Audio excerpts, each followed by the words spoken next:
Good evening, সোনা অমিত ব্লগের নতুন একটা ভিডিওতে তোমাদের সবাইকে স্বাগত। আর দেখো এখন সন্ধ্যাবেলা বেরোবো, মাম্মামের কয়েকটা জিনিস কেনার আছে, সেই জন্যই আর কি বেরোবো। তো তার জন্য তার আগে রেডি হচ্ছি। আমি বেরিয়েছিলাম, তো এসে ফ্রেশ হয়ে আবার একটুখানি রেডি হয়ে নিচ্ছি যে সন্ধ্যাবেলা বেরোবো। তো আমার তো সাজের মধ্যে সব থেকে যেটা বেশি ভালো লাগে সেটা হচ্ছে লিপস্টিক, তাছাড়া আর কিছুই করি না আমি। তো কোনো রকম শীতকাল বলে একটুখানি মুখে হালকা করে কিছু ক্রিম লাগিয়ে নিয়ে এবার এখন লিপস্টিকটা পরছি। আর মাম্মাম ওদিকে আমার পেছনে লাগছে কি যে আমাকেও লিপস্টিক পরিতে হবে, মানে লিপস্টিক যদি আমি একবার খুলি তো ওকেও পরাতে হবে। আর আমি এখানে 3টে লিপস্টিক একসাথে কালার দিয়ে, তবে একটা লিপস্টিকে যে একটু একটু করে সবকটা দিয়ে তিনটে কালার একসাথে দিয়ে তারপরে একটা কালার এসছে, তো সেরকমভাবে মিক্স করে পড়েছি আর কি লিপস্টিকটা। গুড ইভিনিং, সোনা অমিত ব্লগের নতুন একটা ভিডিওতে তোমাদের সবাইকে স্বাগত। তো এখন রেডি, এতক্ষণ দেখলে রেডি হলাম। তো রেডি হয়ে এখন বাজছে ঘড়িতে 6টা। এখন বেরোচ্ছি, মাম্মামের কয়েকটা জিনিস কেনার আছে, ওর স্কুলের ড্রেস, তাছাড়াও আর কয়েকটা জিনিস আছে, ঠান্ডার কিছু জিনিসপত্র কেনার, তো সেগুলোই কিনবো। তো চলো এখন যাওয়া যাক। আর তাছাড়াও নিজেদের পার্সোনালি কয়েকটা কাজ আছে, সেগুলোও মেটাতে হবে। তো চলো, আমরা 3জনে এখন বেরোচ্ছি। তো আমরা এখন বেরিয়ে পড়েছি আর যাচ্ছি হচ্ছে মামামের ড্রেস বানাতে। অ্যাকচুয়ালি বানাতে নয়, আমরা যাব হচ্ছে স্কুল থেকে বলেই দিয়েছে কোথা থেকে নিতে হবে, তো সেখানেই যাচ্ছি। আর এই রাস্তাটা আমার কাছে একদমই মানে কি বলবো, একদম কম আসা হয়, মানে বলতে গেলে আমি মনে হয় 2 থেকে 4 বার হয়তো এসছি এই রাস্তাটাতে। তো এখানে আমার খুব একটা আসা হয় না। তো ওই দিকে যেমন চিনার পার্কের রাস্তাটা কোথায় কি আছে, কোন দোকান মোটামুটি মানে জানি, দোকানগুলো না জানলেও রাস্তাটা সম্পূর্ণ চেনা। তো এইখানে রাস্তাগুলোও চেনা নয়, আর কোথায় কি দোকান সেটা তো জানি না। তো খুঁজতে খুঁজতে এই যে পেয়ে গেলাম, রাস্তার পাশেই যদিও ছিল দোকানটা। তো এখানে এই যে চলে এসেছি, মামামের ড্রেস নেবার প্রচুর ভিড় রয়েছে, মানে আরও 3-4 জন মতন ছিল।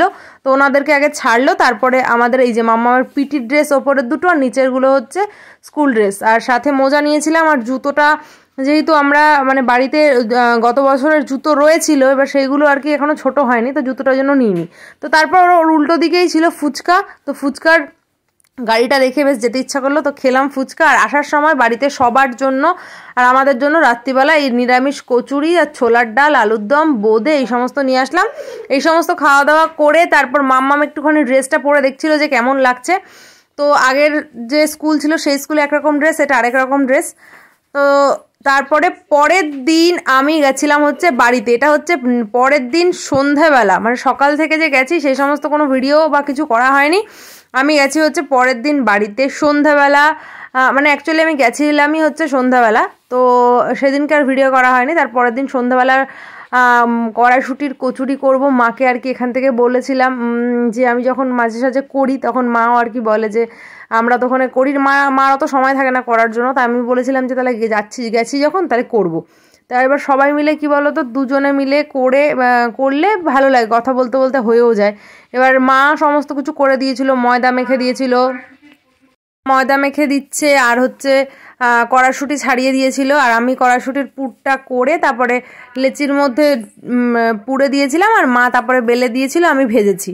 তো দুজনে মিলে আমরা, আর এই যে ভাই দাঁড়িয়ে আছে, কতক্ষণে কড়াইশুঁটির কচুরি হবে। আর সাথে আমি মাকে বলেছিলাম আমি একটু বেগুন পোড়া খাবো, তার কারণ আমার বেগুন পোড়া খেতে ভীষণ ভালো লাগে, মানে অনেক দিন খাই না তো সেই হিসাবে আর কি।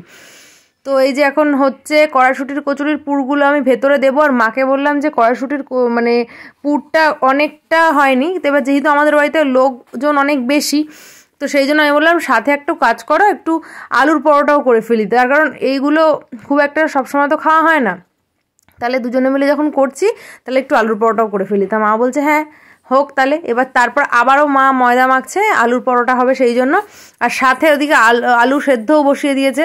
আর আমি কড়াইশুঁটির জন্য মা ময়দা তো মেখে দিয়েছে, আমি ওই পুরগুলো আর কি ভরে নিচ্ছি। আর ভাই তো দাঁড়িয়ে আছে যে কখন রেডি হবে আর ও খাবে। তো গল্প করতে করতে দুজনে মিলে বেশ কাজও হয়ে যায়। আর গল্প আমরা করছিলাম না, এখানে আমাদের চলছে হচ্ছে গল্প না, দুজন আমার আর মায়ের হচ্ছে মানে কত রকম যে আলোচনা বলতে মানে আমি একরকম বলি তো আমার মা আরেক রকম বলে। আর ওখানে পেছনে একটা কাকু আছে, তো সেই কাকু বসে বসে বলছে তোমরা কি মামে, মানে মা যেটা বলছে আমি তার উল্টোটা বলছি, আমার মা একরকম বলে তো আমি আরেক রকম বলি। এবার মানে কথায় কখনোই মিল হচ্ছে না যে একই রকম কথা বলছি বা কিছু। আর এই মানে কাজ করতে করতে এই সমস্ত চলছে আর কি। তো আর যাই হোক, গল্প করতে করতে এই সমস্ত করতে করতে আমাদের কাজও হয়ে যাচ্ছে আর কি। আর মাকে তো বললাম যে আমি তাহলে ইয়েগুলো করে নিই, কড়াইশুঁটিগুলো করে নিই, তুমি আলুর পরোটার জন্য ময়দাটা ভালো করে মেখে ফেলো। তো মা মেখে ফেলেছে, আর এই যে আলুর পরোটার জন্য পুরটা আমি রেডি করে নিচ্ছি। তো তারপর এই যে ভাই এখন আমাকে একটুখানি ভিডিওতে হেল্প করে দিচ্ছে, আমাকে একটু ভিডিও করে দিচ্ছিল। তো তারপরে আলুর পুরটা রেডি করার পরে এখন কড়াইশুঁটিগুলো আমি এই কচুরিগুলো একটু ভেজে নেব। তো মা আমাকে সমস্ত কড়াইশুঁটির কচুরিগুলো বেলে দিয়েছে আর আমি তারপর ভেজে নিয়েছি।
কড়াইশুঁটির কচুরি আর এই কটা বাকি আছে, এগুলো আমি ভেজে নেব। আর তারপরে ওদিকে মা এখন আবার আলুর পরোটার জন্য এই যে আলুর কড়াইশুঁটির কচুরি তো কমপ্লিট হয়ে গেছে। এবার আলুর পরোটাটাকেও আমি মাকে বললাম কি যে এটাকে আর পরোটার মতন করব না, এটাকেও ছাকা তেলে ভেজে নিই, তেল যখন ওইভাবে রয়েছে আর ঢালাঢালি করছি না, এটাকে করে নিলাম। তো এরকম করে নিলাম। এই দেখো প্রথমে গোল গোল করে আর কি করেছিল মা। তো তারপর আমি বললাম যে এরকম চৌকো করে, অ্যাকচুয়ালি এরকমভাবে আমাকে একজন বলেছে করতে, যে এরকম করে করলে নাকি পুরগুলো কি হয় সম্পূর্ণটা তোমার ইয়েতে থাকে, চারিদিকে আর কি একটা সাইড হয়ে যায় না, পুরো মাঝখানেই থাকে। তো এই যে আলুর পরোটাগুলো মা করছে, আমি মাকে বললাম এবার তুমি করো, বাদ বাকি আর 2-4টে ছিল। আর এই যে এখন চিকেনটা বসানো হয়েছে। চিকেনটা অ্যাকচুয়ালি মা দুপুরবেলায় করে রেখেছিলো, এটা এখন গরম করা হচ্ছে, সবাইকে খেতে দেওয়া হবে। আর এই দিকের বড় থালারগুলো হচ্ছে পরোটা, আর ওদিকে কচুরি রয়েছে। তো এই যে এখানে ভাই বসে আছে, আর ওকে যেহেতু ডাক্তার বলেছে রিচ খাওয়ার খেতে না, তারপরে এই সমস্ত ময়দার জিনিস খেতে না, ও এরকম দাঁতটা এমনি এমনি করছে কি ওকে আমরা খেতে মানে মা আর কি বলছিল যে তোকে পরোটা না করে কচুরি না করে তোকে রুটির মধ্যে এরকম করে দিই, কিন্তু হবে না, ওকে বলছে যে না আমাকে দিতে হবে, আমি তো রোজ রোজ খাই না, একদিন খাবো। আর এখানে সবাই মিলে এখানে কথা বলছে, বাবা একটা কি কথা বলছিল। আর আমি তারপরে রান্না ঘর থেকে ঘরে এসে এবার আমি একটুখানি বম্মার পেছনে লাগছি, ওরা কথা বলছে আর আমি কথা বলতে দিচ্ছি না। আর মাম্মাম এখানে করছিল হচ্ছে মার ফোনটা নিয়ে ভিডিও দেখছিল। আর এই যে জুর যেই কথা বলার মাঝখানে এসে এরকম করছে, জুর কথা বলা বন্ধ হয়ে গেছে, আর কথা বলবে কি। আর মাম্মামকে তারপর একটুখানি দিলাম বাড়ি, তার কারণ ও অনেকক্ষণ থেকে ফোন দেখছে, আর সেটা আমি মানা করেছি, তারপরেও ও ফোন দেখছিল, তো তাই জন্য একটু মার খেলো। আর যেহেতু সবার সামনে মারটা খেয়েছে, ওই জন্য একটুখানি রাগ হয়ে গেছিলো আমার ওপরে, যদিও আমার ওপর রাগ হলো কিছুই করতে পারে না। লাস্টে আমাকে একটুখানি সরিয়ে দিচ্ছে ঠেলে ঠেলে যে থাক তুমি চলে যাও। তো এই যে আমি আবার এর থেকে বেশি ক্ষমতা আর আমার সাথে দেখাতে পারে না।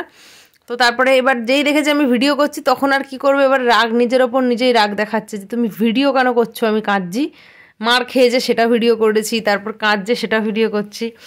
এবার তারপরে যখন আবার বললাম তুই এরকম করলে আমি আবার মারবো, তারপর আবার চুপচাপ লাস্টে শান্ত হয়ে গেল, জানে এখানে এরকম করে লাভ নেই। তো তারপর দেখো সবাইকে খেতে দিয়ে দিয়েছি। কেমন হয়েছে বল এবার?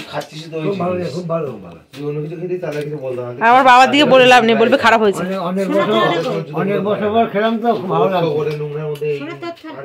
আমার এটা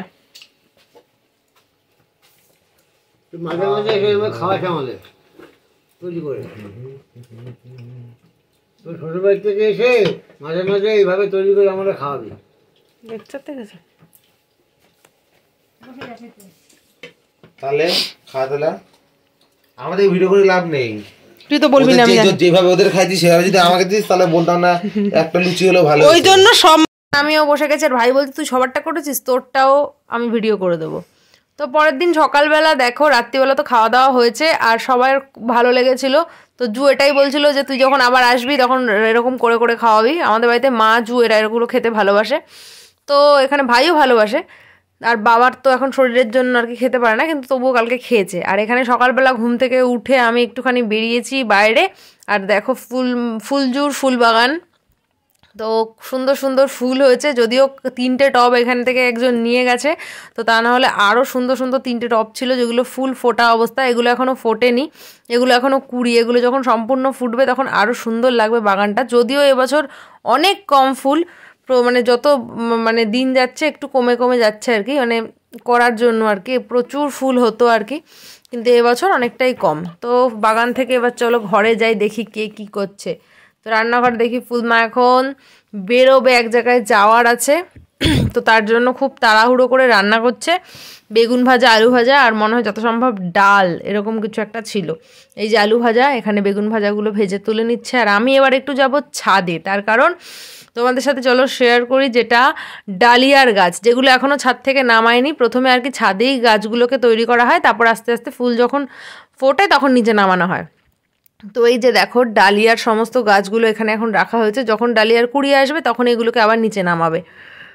তো এই যে দেখো ডালিয়ার গাছটা, মানে অনেকগুলো হয়েছে এখানে রয়েছে। তো এবছরও তাই কম অনেক। আমার যে বছর বিয়ে হয়েছিল সে বছর তো প্রচুর হয়েছিল, তারপরেও প্রচুর করেছে, 2-3 বছর অনেক করেছিল। তো এবছরটা বেশ কমই আর কি, এই আন্দাজে গত বছর বা তার আগে যেরকম করেছিল সেই আন্দাজে অনেকটা কম। তো আরেকটা জিনিস তোমাদেরকে দেখো ছাদ থেকে আমাদের পুরো সম্পূর্ণ বাড়িটা দেখতে কেমন লাগে। আর এই যে আগে দেখো ছাদ থেকে এই বাগানটা কেমন লাগছে, কত সুন্দর লাগছে দেখো, অনেকটা বড় জায়গা নিয়ে এই যে সাইডটা সম্পূর্ণ ফুলের বাগান। তো দেখো কেমন লাগছে ছাদ থেকে দেখতে। আমি রয়েছি দোতলার ছাদের ওপরে, 3তলার ছাদে।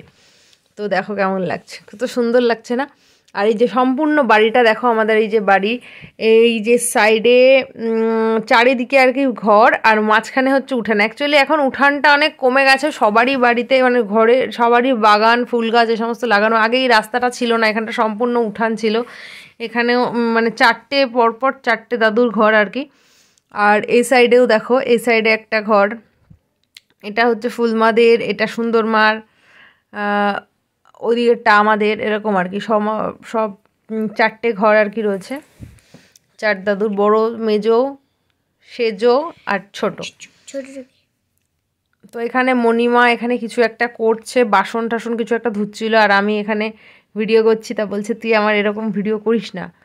তারপরে একটুখানি কথা বলে আমি আবার এখন ঘুম ভাঙাতে ভাঙাতে আসছি। রিমার পায়ে ঠান্ডা হাত দিলাম আর ওকে ওঠালাম, তারপর আমি এসছি নিচে। এসে আজকে একটুখানি চা খাচ্ছি, তার কারণ বেশ ওখানে ঠান্ডাটা ভালো পড়েছে।